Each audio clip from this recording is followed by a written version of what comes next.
Well, it's been more than 2 years since Michael Jackson's shocking death, but for many it feels like only yesterday thanks to intense public interest in the criminal case of Jackson's doctor. Well, after 23 days of duration, Dr. CONRAD Murray's trial has come to a close, with a guilty verdict being delivered to the Houston cardiologist. Fans worldwide rejoiced over the conviction, claiming justice has been served for cutting the life short of perhaps the most talented musician of all time. Watch reaction here. Versus CONRAD Robert Murray, defendant. Case number SA 073164. Title of court and cause. We, the jury in the above entitled action, find the defendant, CONRAD Robert Murray, guilty of the crime of involuntary manslaughter. Michael Jackson's personal physician, Dr. CONRAD Murray, has been found guilty of involuntary manslaughter by a jury in a Los Angeles court. When Murray's guilty verdict was announced, Jackson's family screamed in triumph, relieved and happy with the outcome.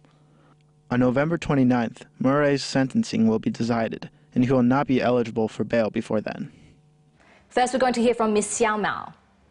Whether Murray was intent or negligent, this accident still caused MJ's death. It's a tragedy for MJ's family. It doesn't equal a few years in prison. So a poster here who thinks Murray's expected sentence is simply not good enough. It's been reported that Murray faces up to 4 years in prison, plus loss of his medical license. Medical negligence cases in the US have been on a steady rise for many years now, but it's not so prevalent in China. One of the main reasons most decide to not pursue legal action against a doctor is because of the costs associated with serving papers.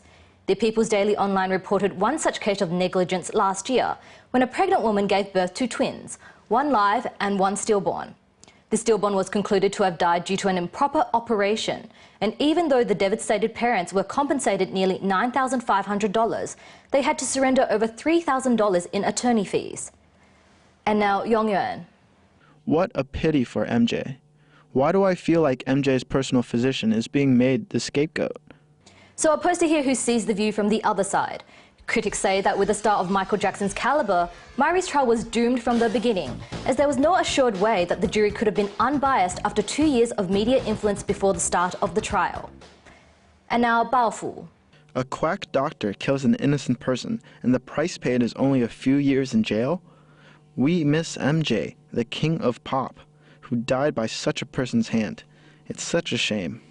Well, Murray was said to have been offered $150,000 a month working as Jackson's personal physician, an excessive salary compared to any regular doctor in America and a fortune relative to China's doctors. Physicians in China, while highly respected, are actually considered middle-class jobs. And a report by China Radio International in July this year claimed that experienced doctors in Shanghai earned barely $1,500 a month, while junior doctors struggled on just $450 a month.